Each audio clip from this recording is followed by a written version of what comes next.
ঠিক আছে। উনি তো খুব ভালো করিয়া প্রশ্নের উত্তর দেওয়া তো রেডি হয়েছেন। হুজুর বললেন, আচ্ছা বলেন তো, আপনি একটা শিডিউল ব্যাংক অর্থাৎ ইসলামী ব্যাংক আছে, শাহজালাল আছে, পূবালী ব্যাংক আছে, বিভিন্ন ব্যাংক আছে, নামের পরিবর্তন থাকতে পারে, কাম কিন্তু সব এক, কাজের কিন্তু কোনো পরিবর্তন নেই। কথা বোঝেন নাই? কারণ এই যে পূবালী ব্যাংক, সে একটা ব্রাঞ্চ করতে হইলে তার আপনার বাংলাদেশ ব্যাংকে একটা ডিপোজিট মানি রাখতে হয়। কি মানি? ডিপোজিট একটা সুদ হয় না? কথা বলে সুদ হয় না? সুদ হয়।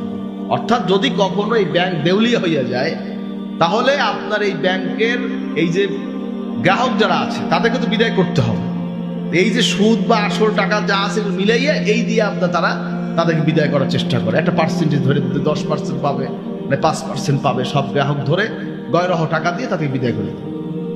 এই জন্য এরা একটা শর্ত রাখছে যে এখানে এত টাকা ডিপোজিট করতে হবে। বাংলাদেশ ব্যাংক ব্যাংকের কাছে তার দায়বদ্ধ, বাংলাদেশ ব্যাংক আবার বিশ্ব ব্যাংকের কাছে দায়বদ্ধ। সেখানে তো বড় একটা সুদ তার দিতে হচ্ছে, কি আছে কি নাই? কি সুদ ছাড়া সেখানে সুদ হচ্ছে না? এখানে সুদ মুক্ত কি আছে? একটাও তো সুদ মুক্ত না। আপনি আমার কি করে সুদ মুক্ত করবেন?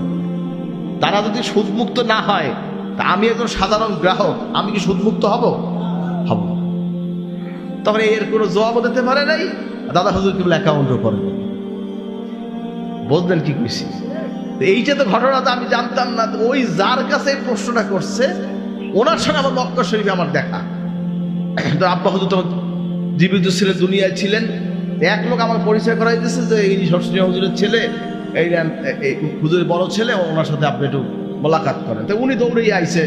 আমি হেরাম পড়া ছিলাম, মক্কা হিলটন টাওয়ার এসে আমার জড়াই ধরছে, হুজুর আপনার আব্বা হুজুর, আপনার দাদা হুজুর থাকতে আমি গেছিলাম, আপনার আব্বার ইন্টারভিউতে আমি পাশ করতে পারিনি, এই জন্য মনে হুজুরের অ্যাকাউন্ট আমি পাই নাই।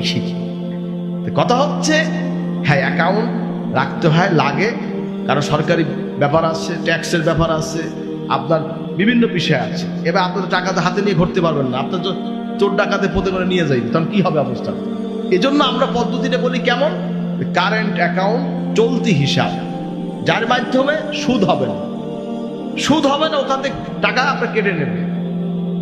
আর যদি সেভিংস করতে হয়, কারণ অনেক গ্রাম অঞ্চলে দেখা যায় আমাদের পরিচিত, এই জন্য আমরা কারেন্ট করছি, কিন্তু যাদের পরিচয় নাই, পরিচিত নাই, হেরাতে কারেন্ট করবে না। হেরা করবে যে না তুমি সেভিংসই করো, কারণ ম্যানেজার আওয়াজ জানে ভালো। এখন ব্যাংকে গেলে দেখতে যে আয়াত ঝুলে, আয়াত আমরা ক্যালেন্ডারের মধ্যে আছে, আহাল্লাল্লাহুল বায়া ওয়া হাররামা রিবা, আল্লাহ সুদকে হারাম